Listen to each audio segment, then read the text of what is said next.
Майкъл Харт, Уил Уокър и Мичел Картер са новите американски попълнения на баскетболен клуб Берое, които бяха представени днес на пресконференция. Според треньора Георги Младенов, тримата значително ще вдигнат на класата на тима и професионализмът ще бъде за пример на българските играчи и стимул за тяхното развитие.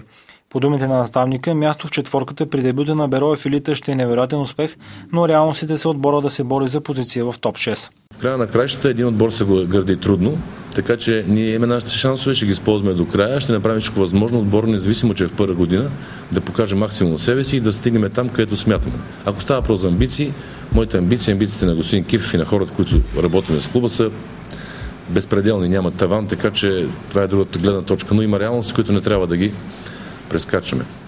Майкъл Харт е висок 205 см и играе на позиция 4. Той е роден през 1985 година и е играл за университета на Северен Илинойс, след което подписа с германския Волфенбютел.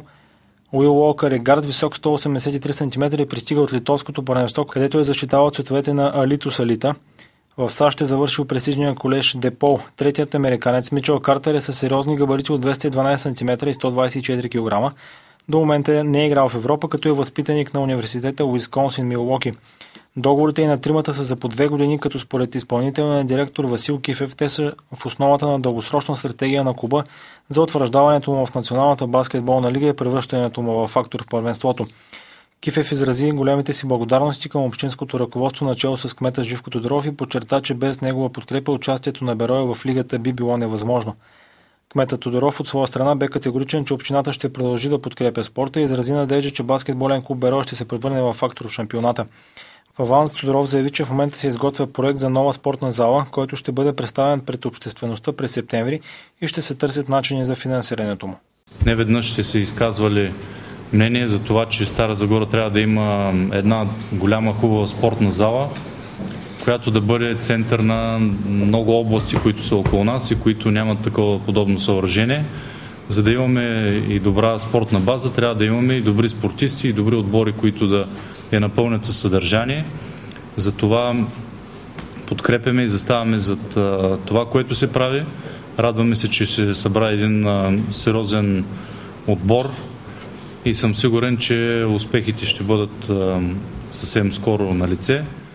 В следващия месец подготовката на Берое ще бъде насочена към подобряване физическото състояние на състезателите, а след 15 септември ще започнат контролните срещи. Клубните шефове са в напреднали преговори с ръководството на Тракийския университет и отбор с това име ще да играе във втора дивизия А група. Там шанс за изява ще получават най-талантливите състезатели от школата на Берое. Идеята е ние да създадем една цялостна пирамида отдолу до горе.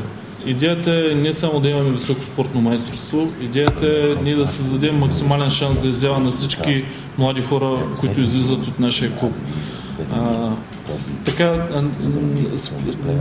Изключвайки този договор споразумение, ние ще имаме възможност да имаме освен мъжки отбор в Националната баскетболна лига, който да бъде върховата форма на изява, ще имаме възможност да имаме и млад перспективен отбор.